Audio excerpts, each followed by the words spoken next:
Chapter 6.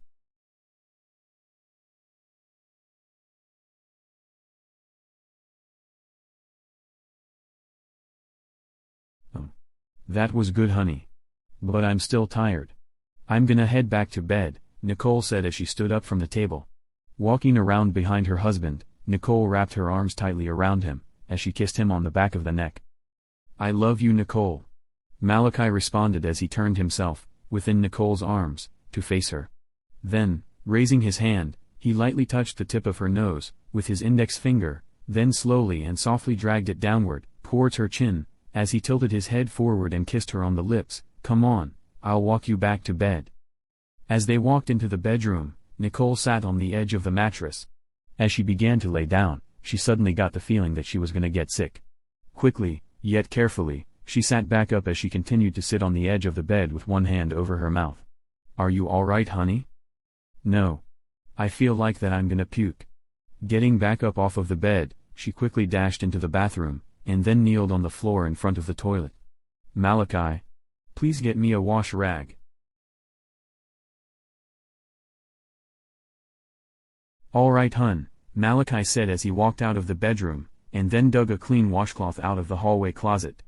Then, just as Malachi walked back into the bedroom, he could hear Nicole puking in the master bathroom. I'm back, honey, he said as he quickly dampened the cloth. Kneeling down beside Nicole, Malachi carefully held her around the shoulders. It's gonna be alright, Nicole. Before he could even finish his sentence, Nicole had suddenly bent forward as she began to violently vomit again. Rather than attempting to finish his sentence, he chose to just continue holding her. About 3 minutes later, Nicole felt that it was safe to climb back into bed. As she got back to her feet, and then after her husband wiped her face clean, she began to walk out of the bathroom and then instantly stopped, as she got one foot out of the room. Watch out, Malachi. I'm gonna get sick again. It was nearly 20 minutes later that Nicole was able to lay down without puking again. As she laid down, Malachi carefully pulled a down quilt over her, and then bent down to kiss her on the forehead. I love you, Nicole. Holler if you need me. I'm gonna wash dishes. When I'm done, I'll come back to bed with you. Okay. Alright. I love you too, she said as she raised her arms, out from under the quilt, for a hug.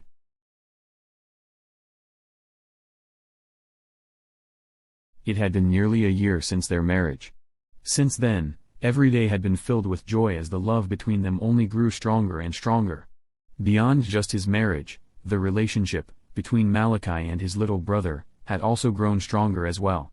This surprised others around them, knowing that the brotherly love between the two was almost perfectly flawless already. Eddie, who was like another brother to Malachi and Ronnie, had fitted himself into the shoes of being a psychologist to Malachi, Ronnie, and Nicole. Then, at times, to Sterling, Lloyd, and James as well. Nicole, regardless of the boredom that she had once felt out of her job, had continued her duties as an officer for the Craig Police Department. With time, she had worked her way up to being a lieutenant. Walking back out to the kitchen, Malachi found Ronnie still sitting at the table eating. Hey Malachi. Is Nicole alright? I'm not sure what's going on, Ron. She looks alright, but then she just got sick suddenly. Pausing, Malachi and Ronnie both heard Nicole throwing up again. I'm gonna have to call the hospital. Ronnie, would you please do me a favor and wash up these dishes? There's only... Malachi. Ron interrupted, I'll wash them. You go ahead and call the hospital. Thank you, Ronnie, Malachi said as he pulled his cell phone out of his pocket. Thank you, Malachi, for making a great breakfast, Ronnie said as he put his last bite into his mouth and stood up. Seconds later, as he was filling the kitchen sink with water, Malachi hugged him from behind, telling him that he was welcome. After hanging up the phone, Malachi walked back into the bedroom and found Nicole just climbing back into bed. Malachi. Please call the doctor. I just did, hun. They told me to bring you into Dr. Redding right now. Go ahead and get dressed. Ronnie's doing the dishes for me right now. Alright? Okay, Nicole said as she began to climb back out of bed. Then, just as she stood up, she quickly darted back into the bathroom. Turning, as he heard Eddie's bedroom door open, Eddie walked up to Malachi, just inside their room. What's happening, Malachi? Nicole just started to get sick a little while ago. I don't know what's happening. I just called the hospital and they said to bring her in.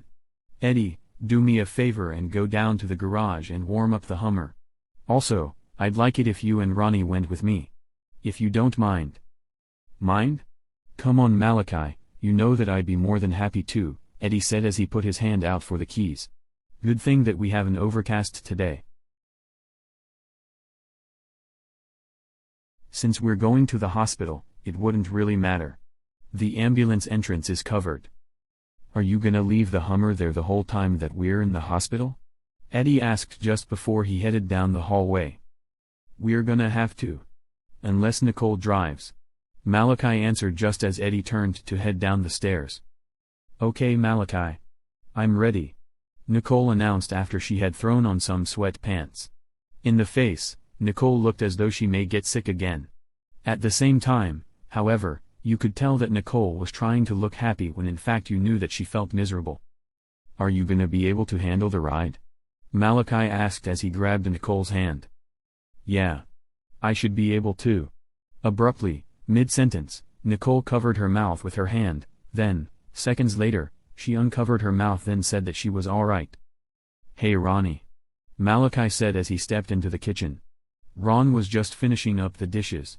Would you mind going to the hospital with us? I would really appreciate it.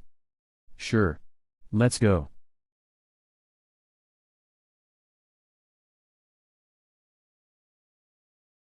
Well guys. Dr. Redding started as he walked back into the examination room. Then, as Dr. Redding paused, he looked at Malachi. Malachi, it's been just over 21 years since I've had this conversation with your mother. Now, I'm having to tell your beautiful wife the same thing that I told your mom back then. Turning to face Nicole, Dr. Redding continued. Nicole. You're pregnant. Pregnant, Malachi gasped. Yep. And, within about 3 months or so, I should be able to tell you if it's a boy or a girl. Turning, to face Ron, he went on. Well Ronnie. You're gonna be an uncle. What do you think about that? That's cool, Ronnie said loudly. As Nicole, Malachi, Ronnie and Eddie walked out of the hospital, Malachi was in a state of shock and therefore hadn't really said anything since the news was given to them. Ah Eddie. How about you drive for now, Nicole said right as they were about to reach the Hummer. Take us to the Ridgeview apartments so that we can spread the news to David, Karina, Mrs. Sanchez, and my parents. Okay, Eddie said. Actually Eddie loved to drive. He liked the feeling of being in control of the biggest vehicle on the road. With Ronnie riding shotgun, Malachi and Nicole both sat in the back seat cuddled up together. We're gonna have a child. Malachi finally spoke, I'm gonna be a dad. Turning to face Nicole, and you're gonna be a mom. A grin, that had been on his face since Dr. Redding said pregnate, grew wider the more that the news set into his head. Hold on. I'm coming. Karina hollered as she got up off of the couch. She had just laid down to watch Guiding Light after Dave headed back to work. Oh hi guys, Karina said as she opened the apartment door. Hi Mom. Ronnie said as the four of them walked in. Well. It's nice to have you guys over here.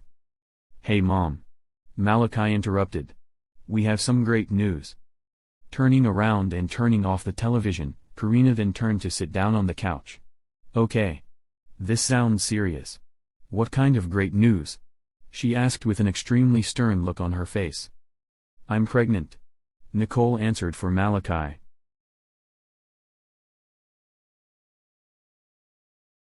Oh great.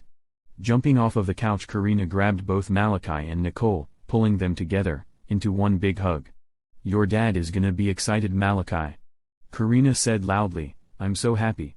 Let's walk next door and tell your grandma. Then, as they immediately headed for the apartment door, they were soon sitting in Mrs. Sanchez's apartment. Malachi, Ronnie, Eddie, and Nicole stayed at the apartments long enough to visit with Dave and give him the news of the pregnancy. What could have been a short visit was extended partially due to the weather outside. Though it was prominently cloudy, there were moments of clear sky. And that was seemingly only when they attempted to leave. By the time that day was over, most of their friends and family, including Nicole's coworkers, were well aware that Malachi and Nicole had a child on the way. Just moments before they went to bed, the following morning however, Nicole was, once again, making a mad dash for the rest room. As Christmas of 2018 rolled around, the meaning of Christmas seemed to have taken on a whole new meaning to both Malachi and Nicole. For the first time in their lives, with a slight exception to Malachi's little brother, Ronnie, and a little sister of Nicole's, Chanta, they would now be buying gifts and receiving gifts for a child that hadn't even been born yet to receive the presents. Voluntarily, Eddie, once again, decided to move back down to the basement so that Malachi and Nicole could turn the upstairs room into a nursery for the unborn child.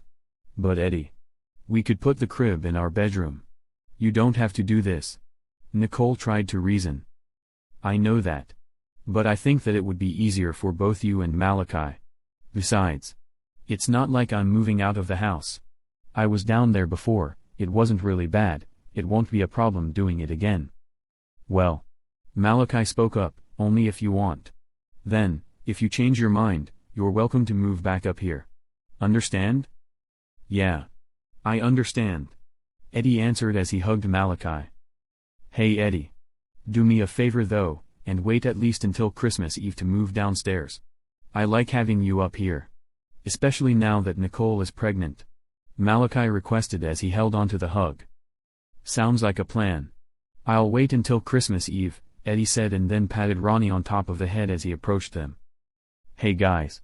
What's up? Ronnie had just woken up when he found his brother and Eddie talking in the kitchen. Eddie's moving back to his old bedroom next week so that we can turn his room, up here, into a nursery, Nicole said as she poured herself and Eddie a cup of coffee.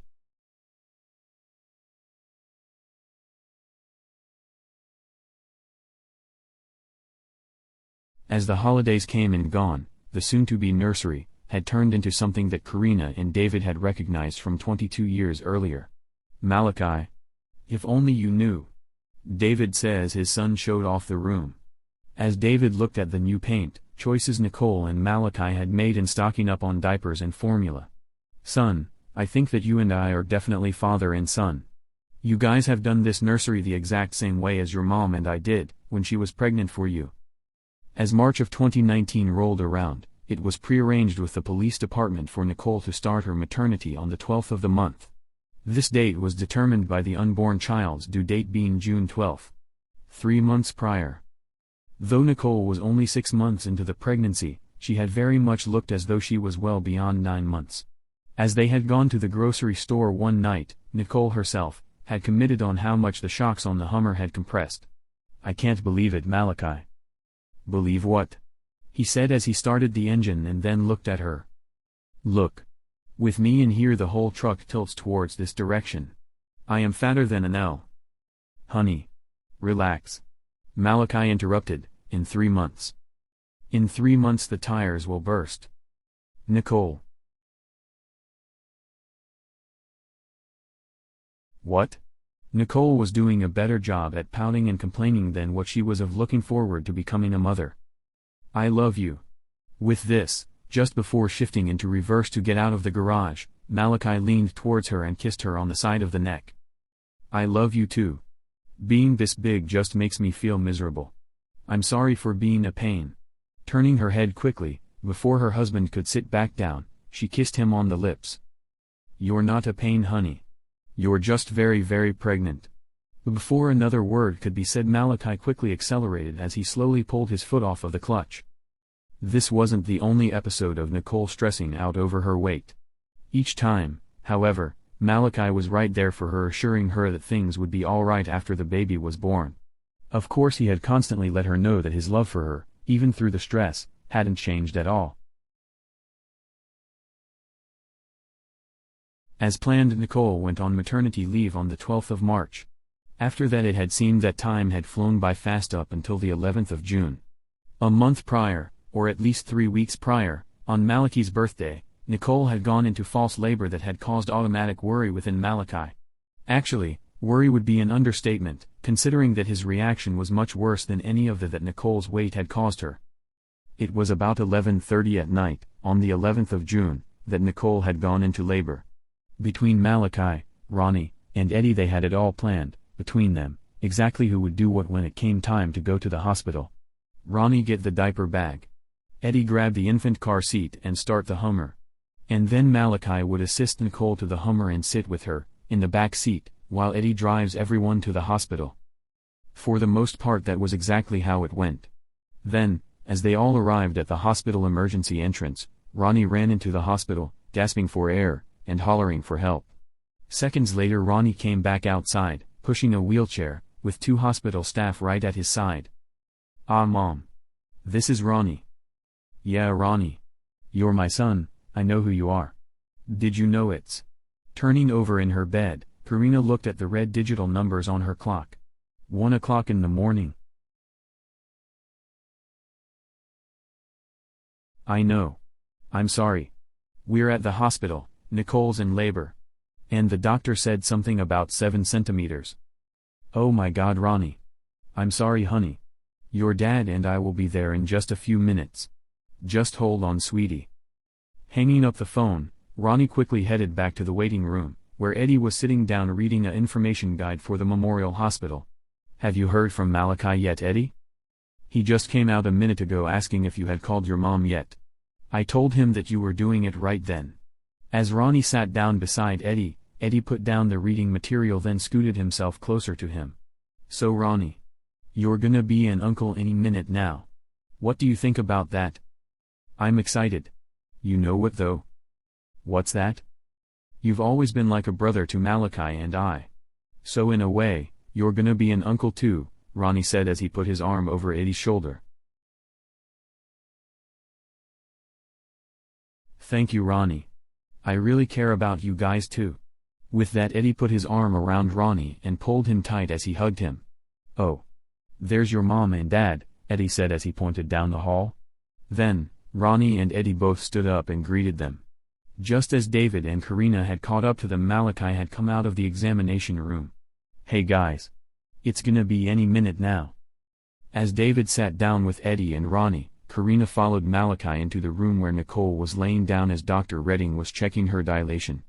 "Okay, Nicole. The baby is crowning now."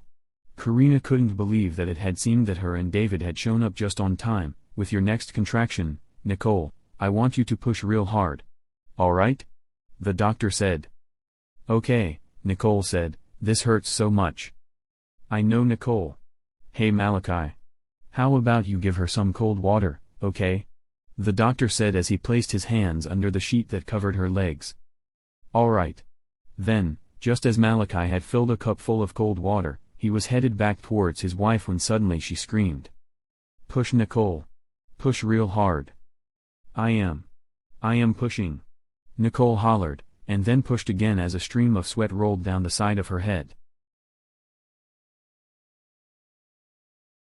As Dr. Redding turned to face Malachi, he found him hanging over the sink trying to wring water out of his shirt. "Hey Malachi." He had to yell to be heard over Nicole. "Come over here, Malachi." Running over next to Dr. Redding, nearly running his mother over, the doctor began to give him directions. "Nicole. Push again," he said loudly. Then, quieter, spoke to Malachi. "Listen, bud. The baby is gonna be here any second. Now as soon as he's here, I'm gonna put these 2 clips on his umbilical cord. After I do this, you take these scissors." After handing the scissors to him, he continued. "And cut the umbilical cord between the 2 clips. Understand me?" "Yeah." Malachi was, for the most part, lost for words as Dr. Redding gave him instructions. Nicole's volume was getting louder, and his mom was standing off to the side with a smile that was growing bigger and bigger. "Okay, Nicole. Push one more time. Real hard." Then, seconds later, the baby seemed to have popped right out of her.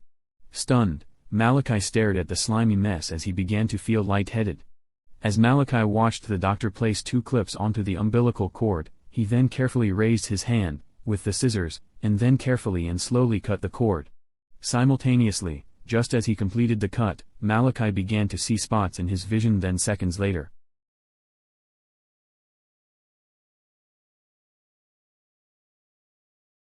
"Hey Malachi. It's gonna be alright, bud." Opening his eyes, Malachi could see that there was a rubber-feeling blue object covering his mouth and nose. Beyond this object, Malachi could see the doctor and a nurse as one of them was holding the blue object in place. "Can you hear me, Malachi?" Somewhere in the background Malachi could hear a baby crying. "Yeah. I can hear ya," he said as he began to sit up. "Well bud. You just fainted on us," Dr. Redding said as he removed the oxygen mask from Malachi's face. "You have a baby boy." As the doctor said this, Malachi quickly got up to his feet. "Hi honey," Nicole said as she had seen his head for the first time since the birth. "Come over here and hold your son, Lucifer." Nicole had a huge smile on her face as Karina was holding the baby. Walking up to his mom, Malachi looked at Lucifer and immediately fell in love as the little tyke seemed to smile back at his father. "Here Malachi. Hold out your arms," Karina said as she carefully handed the infant to his father. "Has Ronnie, Dad, and Eddie seen him yet?" Carefully placing Lucifer onto his shoulder, as if he was gonna burp him, Malachi felt that the rest of the immediate family, of which he always included Eddie, should see Lucifer as soon as possible. "Nope. But I'll go get them right now," his mom said as she immediately left the room. Then, about 30 seconds later, with Ronnie leading the way, they had come in. Turning to face the door, Malachi saw Ronnie immediately head over to his side with a big grin on his face. "Hey Ronnie. There's your little nephew," Malachi said as he turned to where Ronnie could see the baby's face. Looking over towards his wife, Malachi could see that she was so happy that her entire face seemed to glow. "Can I hold him, Malachi?" "Yeah Ronnie. Go ahead and sit down first though," Malachi said as he stepped out of the way of a nearby chair. "Here you go." Handing Lucifer to his little brother, Malachi felt even more excited with Ronnie's joy. Walking away from him, Malachi went over to Nicole and gave her a kiss. "I love you honey." "I love you too Malachi. But I'm tired. How about you guys let me sleep for a while as you guys take care of Lucifer?" "Alright honey." Leaning back over, to kiss her on the forehead, he used his hand to lightly brush back her hair. "Get some rest. If you need anything, we'll be right here."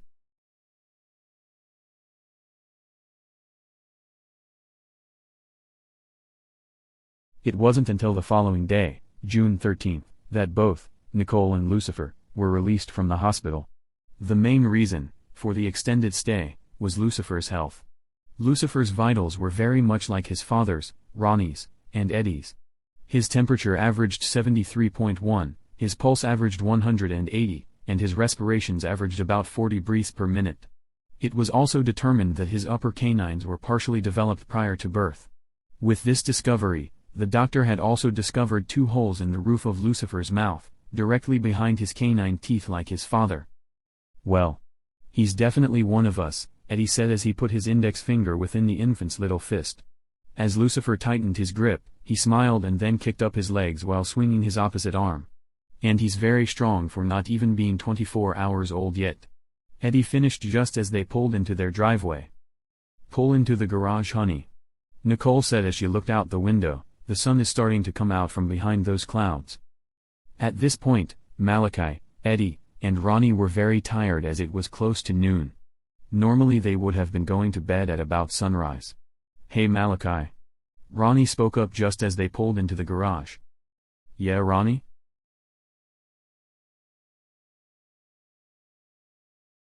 "Can I sleep in here? I just don't really feel like moving." As he waited for an answer, Ronnie seemed to fight to keep one eye open. "Well, that's up to you Ronnie." Turning in his seat, after he shut off the motor, he continued, "It won't be good on your back though. But if you want, you can." With that said, the moment that Eddie removed Lucifer and the car seat, Ronnie popped off his shoes and then threw his legs onto the seat. Most likely, before his legs were up on the seat, he had already fallen asleep. As Eddie, Malachi, and Nicole reached the top of the stairs, Nicole took Lucifer out of his car seat and then laid him down in his crib. Before leaving the room, Eddie placed their diaper bag in the nursery. "Alright guys. I'm gonna head downstairs and go to bed. I'll see you guys later," Eddie said as he headed for the steps. "Yeah." Malachi stretched and yawned, "I'm going to bed also. You coming with me honey?" "Yep. I just wanna hook up this baby monitor first." Nicole had picked up the transmitter part of the radio and then headed towards Lucifer's room. "I'll hook up the receiver honey. Then I'll climb into bed." "Thank you. I'll be in there a second to go to bed with you," she said as he headed down the hall, then quietly slipped into the room. Quickly going into the master bedroom, Malachi plugged in the monitor, and then turned the volume up to its highest level, before climbing into the bed. Seconds later, the monitor began to broadcast the sound of Nicole leaving the nursery as she latched the door behind her. Ronnie was the first one to wake up about 9 o'clock that night. Then, as he walked through the basement, up the stairs, and then into his bedroom, the sound of his bedroom door opening was picked up by the baby monitor in the next room, and then in turn, woke Nicole and Malachi up. With the sudden clatter, Malachi went from a dead sleep to instantly, and literality, flying out of the room and into the hallway where he had realized that the noise was caused by Ronnie's bedroom door. Landing in the hallway, Malachi looked at Ronnie at the same time that he had his hand on the nursery door handle. "Sorry to wake you up, Malachi."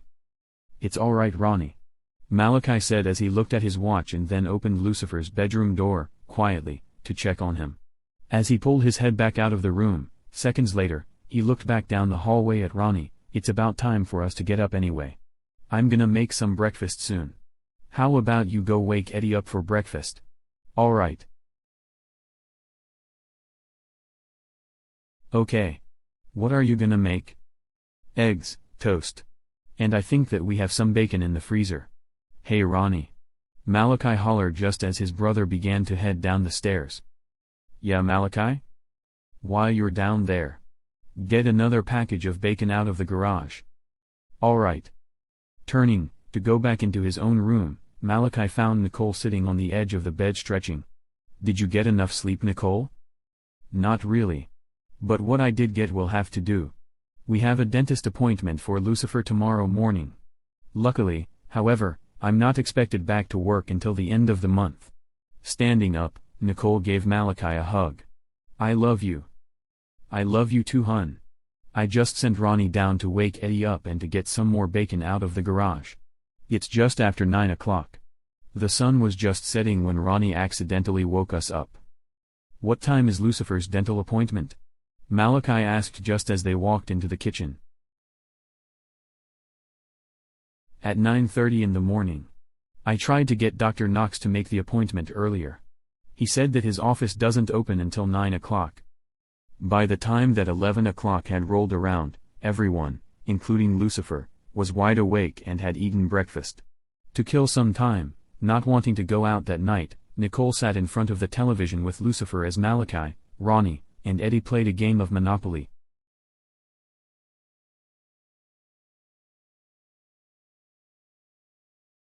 "Hey guys.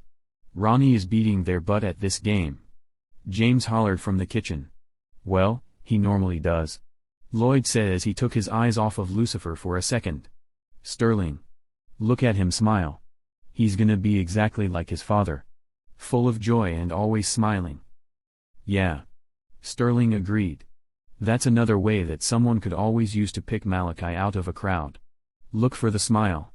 Since the moment that they had brought Lucifer home from the hospital, Lloyd and Sterling had kept a close watch on him.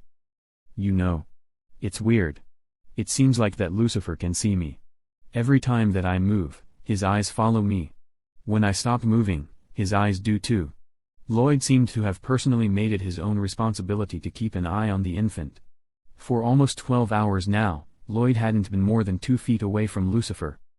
Turning his head, as he stood between Malachi and Ronnie, that's because most children, including Lucifer, see the dead Lloyd. When, and if, he loses his ability to see the dead, it'll probably be when he's either 5 or 6 years old.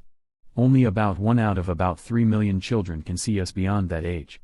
And those children turn out to psychics. "James. How did you learn so much about life after death? I've been dead longer than you." "How did you become such a good psychologist, Lloyd? You were only 8 years old when you died," James said and then walked out into the living room.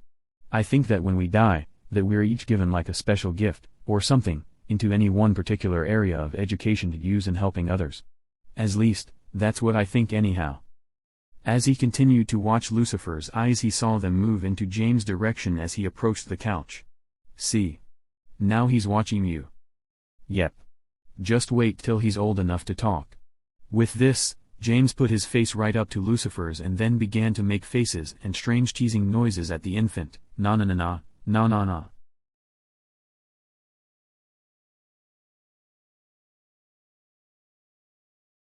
Nah. Lucifer screeched as he kicked his legs and stretched his arms forward. Hey honey. Are you trying to scare mommy? Nicole asked as she watched his face. He kept jogging his eyes back and forth, as though he was looking at something that wasn't there. What's going on, Nicole?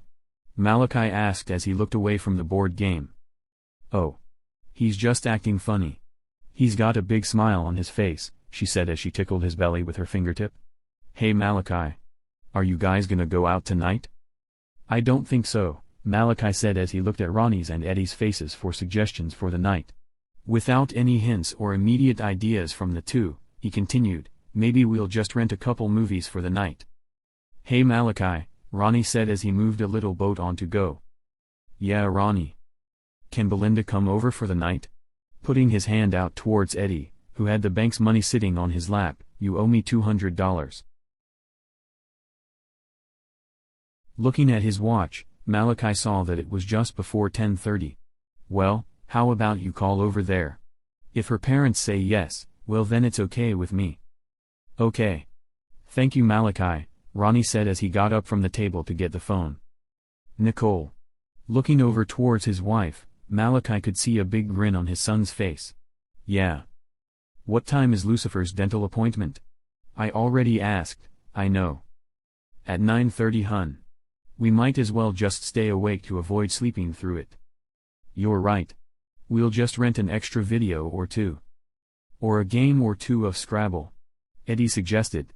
It had been a long time since they had played Scrabble.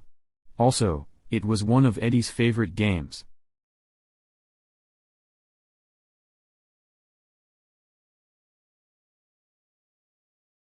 Hey guys. Sterling said loudly as he entered the living room, Belinda's gonna be over here in a little while. Well that's cool. It's been a while since we've seen her. Lloyd said as he climbed down off of the couch. Hey Sterling. Yeah Lloyd? The guys are gonna play Scrabble later. Do you wanna bet on who's gonna win? Sure. I bet Eddie's gonna win. Sterling shot out real quickly. Wait a minute. James interrupted. That's not fair because Eddie almost always wins. Almost. Lloyd repeated. What are we gonna bet? It was normal for Lloyd, James, and Sterling to make small bets in regards to who will win the next game, who will fall asleep first, or who will finish their meal first. If Eddie wins, I get to watch Lucifer all day tomorrow. Lloyd said. That's a good one. Okay, I bet Malachi wins. James, who are you betting on? I say Ronnie. But Ronnie doesn't have as good of an education. Lloyd said. I know that. But someone's gonna have to side with him once in a while in Scrabble. James said as he acted as though he was patting Ronnie on the back, as he was hanging up the phone.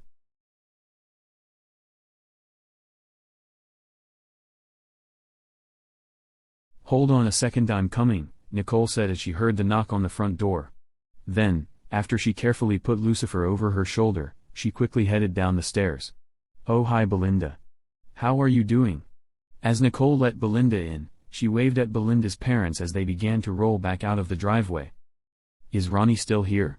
Belinda asked as she took her backpack off of her back. No. But he'll be right back hun. They went out to rent a few movies from Safeway. Hey Belinda. Yeah. The 15-year-old said as she stopped halfway up the stairs then turned around to face Nicole. You didn't even notice. Oh my god Nicole. You had your baby, she said very excitedly. Can I hold him? Of course you can. Come on upstairs first hun, and go ahead and put your bag in Ronnie's room. Okay. Without another word, Belinda ran up the remaining stairs and then down, the short distance of hallway, to Ronnie's room. Seconds later, just as Nicole reached the top of the stairs, Belinda returned from Ron's room holding out her arms.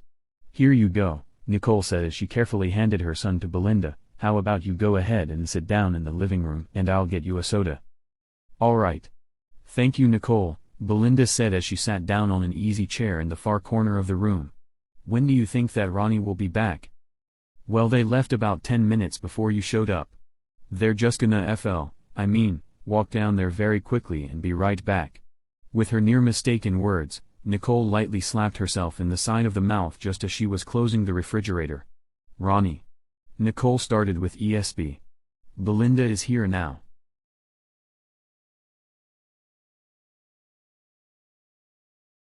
Hey, Eddie said as he picked up an old movie. I haven't seen this one in a long time. It's good too. Bloodsport. Well, let's get it then. Here's one that I like. The Running Man. Malachi said as he picked up the DVD case. But I still think that the Da Vinci Code is better. Which one is that? Eddie asked. That's the one that we watched in Alvin, Texas. In fact, I thought that you were the one that decided that we were gonna watch it. Hey guys. Ronnie interrupted. Nicole says that Belinda is there now. Alright. We have 7 picked out now. Let's get some more soda then get out of here, Malachi said as he stood back up after looking at movies on a bottom shelf. Hey Ronnie. Use your cell phone to call and let Nicole know that we'll be there in about 3 minutes.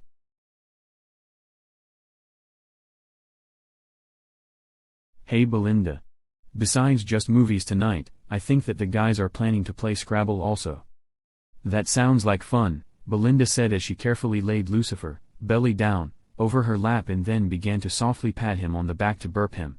It's been a long time since I've played it with them. I beat them the last time that I played.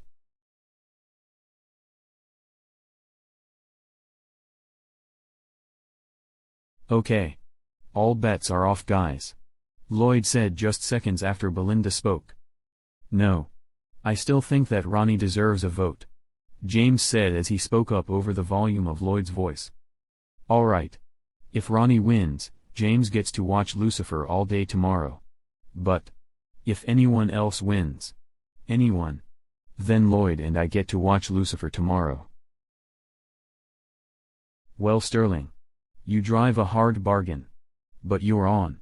James said, just remember, if he wins. And I believe he will, I get to watch Lucifer all day tomorrow.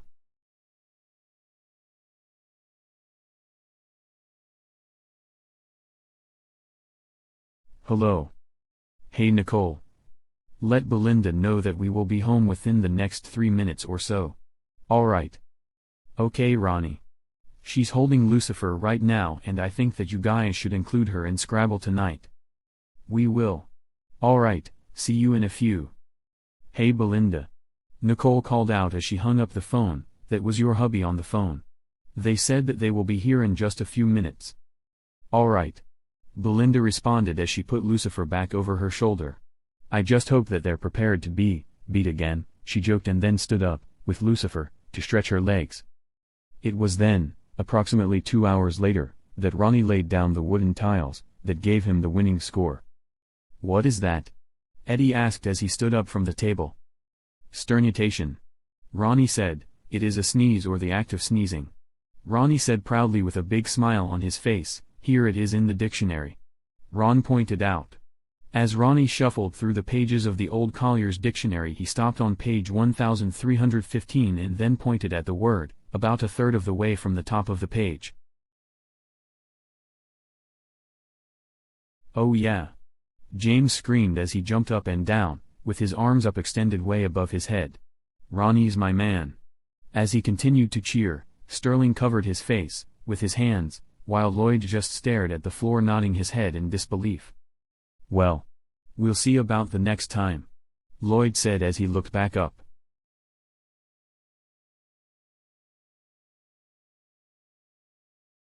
As 9 o'clock rolled around, the following morning, Malachi and Nicole loaded Lucifer into the Hummer as they left Ronnie and Belinda asleep.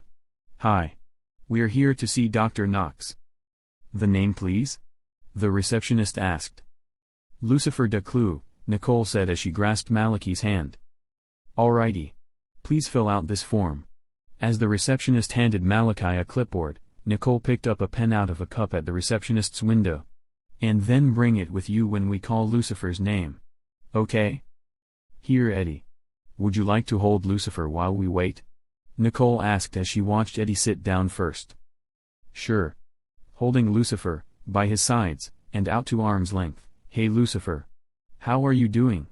You're about to meet my least favorite sort of doctors. A dentist.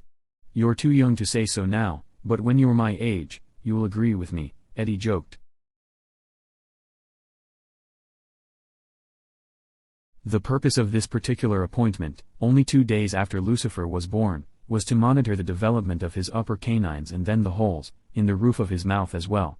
Since Malachi, Ronnie, and Eddie were the only 3 people that Dr. Knox had ever known of, or even heard of for that matter, with the pre-developed canines and holes in the roof of their mouths, he could only pass Lucifer's conditions as being genetic. The only one that threw this prognosis off though, was Eddie. Malachi. I remember years ago, when you were born, that I was sitting here asking your parents the same questions that I'm now about to ask you.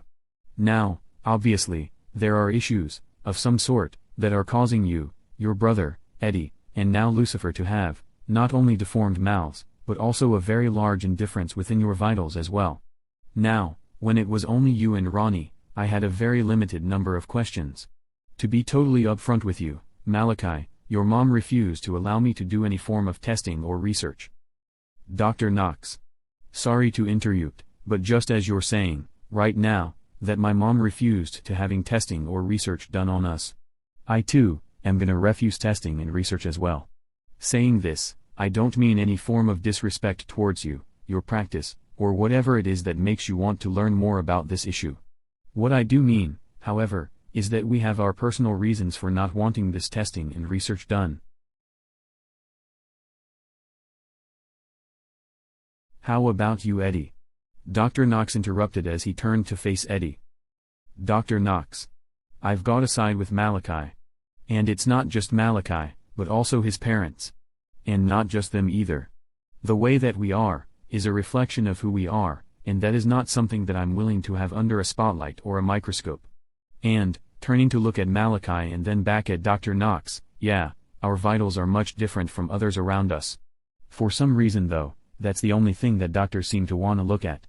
If any of them were to ever pay attention to our actual health though, they would see that we never get sick. And that, Malachi and Eddie, is the reason that I have more questions than I did 21 years ago. I know that you guys never get sick. But I also feel that other people deserve to be able to live a life of perfect health. And between your family Malachi, and you Eddie, the answer to that perfect health is within you guys. And it's gonna have to stay that way, Dr. Knox. Nicole spoke up. And just as Malachi said, we don't mean any form of disrespect towards you, or your practice, but we need to be able to rely on you as our dentist. We are not here to find out why the guy's teeth are like this. We are only here to make sure that there is nothing wrong. And that wrong, or okay, has to be based off of what you've learned from Malachi, Ronnie, and Eddie. Well then answer me one question, Malachi and Eddie. What question? Malachi asked. Why is it that, since you two, and Ronnie turned 13, that you guys haven't been in my office until now? As Dr. Knox finished his question, he pushed his glasses back higher onto his nose and then crossed his legs and arms as he waited for an answer. Dr. Knox. Malachi started, by the time that we're 13 years old, we are perfectly capable of brushing our own teeth. If we were to have a serious toothache, we would be in here as soon as possible. Obviously, however, that hasn't been the case. But, Dr. Knox, just as my wife just said, we need to be able to rely on you when those occasions arise. Now, I ask you, can we rely on you as our family dentist, or do we have to find another doctor? You can rely on me. Can Ronnie rely on you when he has children? Eddie asked. Yes. Yes, all of you guys can rely on me. But nothing, Dr. Knox, Malachi snapped. This is our life. As Malachi stood up, and then approached the doctor, he continued. Keep us out of the spotlight and out from under a microscope. Just do your job and keep in mind the laws surrounding patient confidentiality. Understand? Malachi asked as he put his index finger in the doctor's face. Yes. Good. Nicole and Eddie, let's go, Malachi said loudly as he pointed at the open door. Then, without question, Eddie and Nicole both filed out of the examination room. From the examination room, down the hallway, past the waiting room, and then towards the main entrance. Malachi led the way, as Nicole and Eddie followed in silence and looking as though they were in shock, with their eyes wide open. Without saying a word, Malachi shoved the inside door of the foyer open as he barged for the outside door. Then, just as he opened the outside door, he instantly jumped backwards, almost hitting Eddie, as he grasped onto his arm that he used to open the door. "What's wrong, Malachi?" Nicole cried as she saw pain in his face. Uncovering his arm, Eddie and Nicole could both see severe burns to Malachi's hand and wrist, where the bright sunlight had hit him. "Eddie! Give me Lucifer. I'm gonna go get the Hummer. When I get back I'm gonna leave the back seat door open while I hold the foyer door open. While I do this, you two fly in as quick as you can. Okay?" "Sounds good to me," Eddie said. Still, to this point, Malachi hadn't said a word, since getting into Dr. Knox's face. Also, to this point, neither Nicole or Eddie felt that they should try to make him speak. Neither one of them had ever witnessed that level of anger out of Malachi. They didn't know whether to fear him or just go on with normal life. As Nicole headed out the door to get the Hummer with Lucifer in her arms, Malachi leaned back against the hospital entrance wall as he continued to hold his arm. Lightly putting his hand on Malachi's shoulder, Eddie stood right in front of him and then leaned forward to make direct eye-to-eye contact. "Are you gonna be alright?" As Eddie stood back, he could see Malachi's eyes water up. Why do doctors feel that they have to wedge so damn hard into other people's lives? As Malachi looked back up into Eddie's direction, he continued. "I wish that a doctor could just do what they're paid to do." "Malachi. I know and understand your anger. I really do. But I think that Dr. Knox feels that he is doing his job. The point that I think that the doctor was trying to make is that the fact that I too have symptoms of which he doesn't understand, may cause him to worry that our vitals may be a start of some sort of epidemic. Malachi, if this is in fact why he's worried, he is doing his job as a doctor. I'm not defending him in regards to our situation, Malachi. I know very well why we cannot allow him to research what we are, but please don't allow your anger to continue towards Dr. Knox. He is a good dentist and he has always been there for us throughout our entire lives." "I'm sorry for getting so angry, Eddie." He just kept pressing the issue and wouldn't stop. Pausing, as Malachi looked back up to Eddie, he continued. "I really am sorry, Eddie. I know you are, Malachi. Nicole nor I have ever seen you get this angry before. With an exception with Eric Myers. At that time we were all pissed. All of us love you, man, and we always will." Just as Eddie finished his sentence, Nicole showed up in front of the hospital entrance with the Hummer. As Malachi and Eddie watched, they saw her open up the back seat door before she headed towards them. "You guys ready?" Nicole asked as she opened up the foyer door, then looked at her husband's hand. "Yeah. We're ready," Malachi said as he looked at Nicole. "And I'm sorry for getting so angry, Nicole. I didn't mean."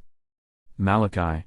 Pausing, she extended her arm and lightly put her finger on her husband's lips. "I know you're sorry.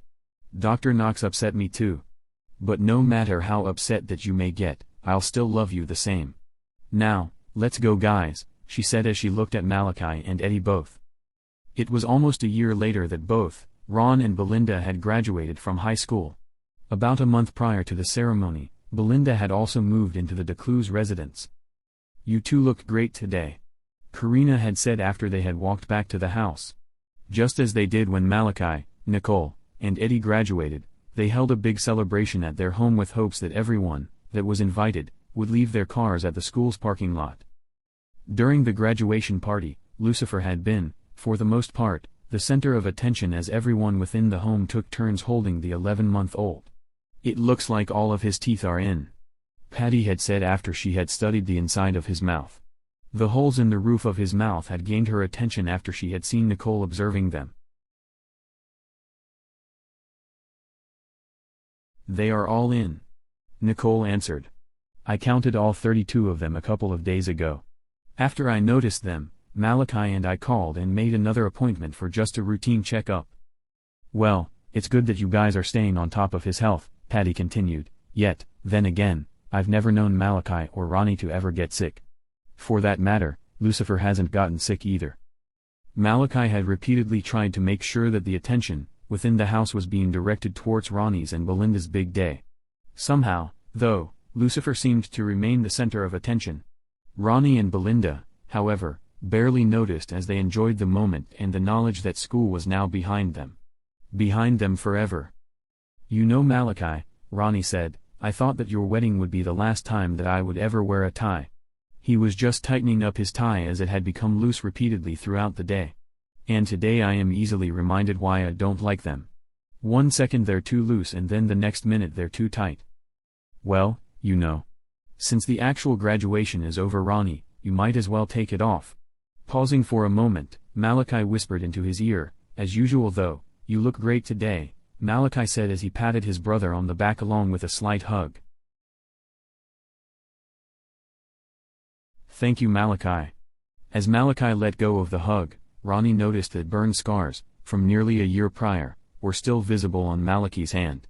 Though any other injury only seconds or minutes to heal, burns, caused by the bright rays from the sun, seemed to take forever to heal. Burns from a fire or stovetop, however, healed just the same as any other injury. Seconds or minutes. Heading back into the living room, Ronnie went up to Belinda and gave her a hug in front of everyone else there. "I love you, Belinda." "I love you too, Ronnie," Belinda said as she kissed the side of his neck. Almost instantly, Ronnie had an urge to try out his ability to infect Belinda. Ronnie just squeezed tighter before letting go. Up to this point, it had been kept from Belinda that Malachi and Ronnie could fly. For that matter, most of everything had been kept from Belinda in regards to them being vampires. This particular night, however, Ronnie had plans for all of that to change. Before the graduation party had come to an end, at about 8 o'clock that night, Karina, Mrs. Sanchez, Eddie, Malachi, and Nicole knew of Ronnie's intentions to talk to Belinda about everything. "Bye, Mom and Dad," Belinda repeated herself just as they climbed into their car. Then, closing the door, she turned to head back up to the kitchen. She knew that for one reason or another that Mrs. Sanchez, Karina, and David had stayed there at the house. With this, she had also felt that their reason for staying had something to do with her. "Well, how did you like the graduation party, guys?" Karina asked as she saw Ronnie and Belinda hugging in the kitchen. "It was real good, Mrs. DeClue," Belinda answered and then redirected her attention back to Ronnie. "Well, Belinda," Karina continued. "Ronnie, where's your dad?" "He's down in the garage with Malachi and Eddie. They're gonna take him for a ride in the Hummer so that you, Grandma, and I can have our talk with Belinda." "What? What do you mean, Ronnie?" Belinda asked as Nicole and Mrs. Sanchez walked into the kitchen. "What he means, Belinda," Mrs. Sanchez started, "is that there are some things about us that Ronnie wants you to know. And the reason that he wants you to know is because he loves you and trusts you very much. The reason that he hasn't told you, what we're about to talk about, is because Ronnie had to find that special point within his own heart and mind that you're gonna be with him for several years to come." "Okay. I'm listening," she responded as she sat down in a chair next to Ronnie. Searching for a good way to start his explanation, Ronnie walked over in front of Belinda as she continued to sit and make eye-to-eye contact with him. "There is a reason, Belinda, why Malachi, Eddie, Lucifer, and I all have extremely long teeth. Later I'll explain why I keep them off of you. For now, what I'm about to tell you, Belinda, is gonna sound real strange. You might not even wanna believe it at first because you, like most people, are taught that it is a product of myth. My family, excluding my father who also doesn't know anything, are all vampires." "Vampires," Belinda said loudly. "What are you?" In mid-sentence, Ronnie began to hover off of the floor, in the kitchen, right before her eyes, as he continued to keep his eye-to-eye contact with her. With both of his arms extended out to either side, Ronnie made one full 360-degree rotation, in the air, to show her that absolutely no tricks were involved in what he was doing. Lowering himself back down to the floor, to where he was standing before he began to levitate, he continued to make his eye-to-eye contact with her. "Yes. I am a vampire, Belinda. We are vampires. Belinda. I will live for eternity and have the ability to make you live for many more years than any other women, outside of my family.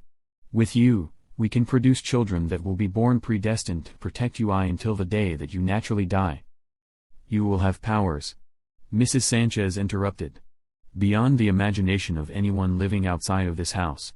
Ronnie, Malachi, and Eddie.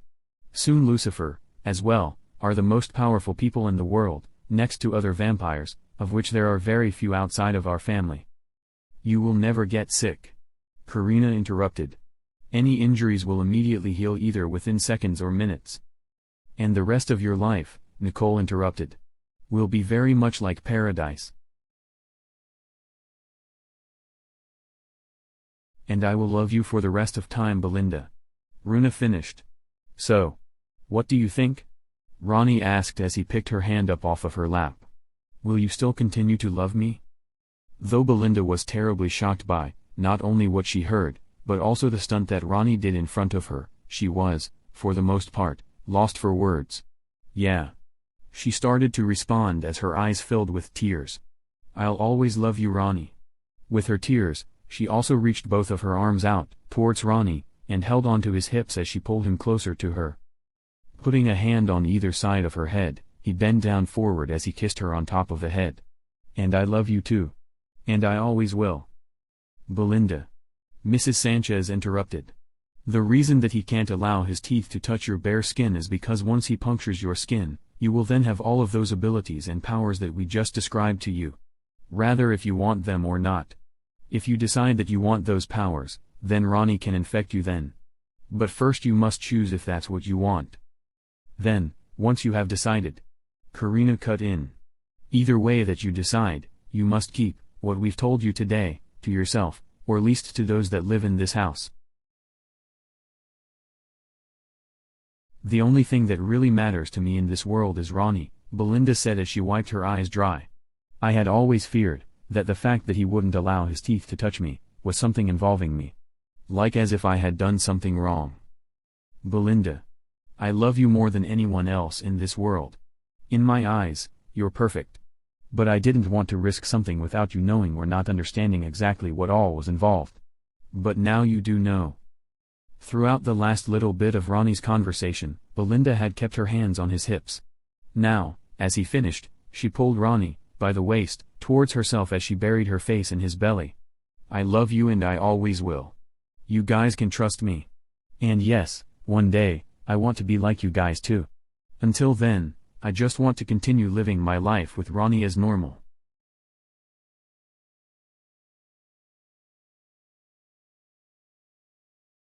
As Lucifer had come around to his 14th month of life in August of 2020, approximately 2.5 months after Ronnie's and Belinda's graduation, it was time for Lucifer's second official dental appointment with Dr. Knox. Hey Malachi. Let's keep cool this time. Alright honey. Nicole requested as they were just pulling up to the hospital. I will, Malachi said as he looked towards her by the corner of his eye. If he even begins to say something that doesn't pertain directly to this appointment, or tries to imply in regards to the future, we will cut the appointment short. No words, we'll just get up and leave. Malachi finished as he turned off the ignition. I'm happy that you guys have brought me along, Eddie said from the back seat. Ronnie and Belinda had stayed behind at home as Malachi and Nicole decided that they should be able to continue sleeping, just in case you need a referee. Well, hopefully it won't come to that, Nicole said as she had gotten out, and then opened the back seat door, to get Lucifer. And honey, please don't get burned today, Nicole said jokingly as she looked at her husband through the back seat door just as she closed it, after Eddie climbed out. Well, Dr. Knox said, as you've pointed out, all 32 teeth are fully developed, including his extended canines. There are no cavities, and just as with you Malachi, Eddie, and Ronnie, these portholes in the roof of the mouth draw fluids and, by what I can figure, at about the same ratio as you guys did years ago. So, he's doing good. Just make sure, of course, that floss is being used carefully between each tooth, along with regular brushing. Malachi was shocked at how Dr. Knox had in fact complied with his previous request from over a year ago. Then, as Malachi, Eddie, and Nicole stood to leave, Malachi shook Dr. Knox's hand. Thank you Tom. That's all that we needed. Looking at an appointment card that Dr. Knox handed him, he continued, we'll see you June 12th of 2021. Eddie and Nicole were also caught off guard by the doctor's performance and then the thanks that Malachi had given Dr. Knox afterwards. As they all left the doctor's office and then into the hallway, in the hospital, heading for the front foyer, Everyone was happy and took notice to the weather outside, before walking out of the building. There really wasn't much said between the hospital and the top of Finley Lane. But between Nicole and Eddie, they seen a change of some kind within Malachi that neither one of them were able to put a thumb on it. Whatever that change was, however, Eddie had immediately given Malachi a hug the second that he had gotten out of the Hummer in the garage. "You did a great job today, Malachi." "Thank you, Eddie, but you know, it took both Dr. Knox and I together to make the day turn out the way that it did." With that said, they went on into the house and prepared to go to bed.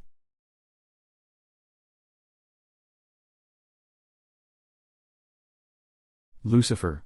You just got cake and frosting all over your face. You silly clown," Malachi said as he stood to the opposite end of the kitchen table. As Malachi had focused the camcorder better on his son, he had it adjusted right just as Lucifer blew out his 2 candles and then, within the same attempt, accidentally put his face into the white frosting. As Lucifer raised his head back up, he had frosting on his nose, chin, and his forehead. "Look at me, mommy," Lucifer screeched. "I see you, honey," Nicole responded as she grabbed a washcloth off of the kitchen sink faucet. As Nicole looked down towards her son, she could see his enormous smile right through the frosting. Getting up from the table, Ronnie went into his and Belinda's bedroom to get the presents that had been stashed under their bed for the last month or so. Then, with the presents in hand, he returned to the kitchen just as Nicole had finished washing her son's face.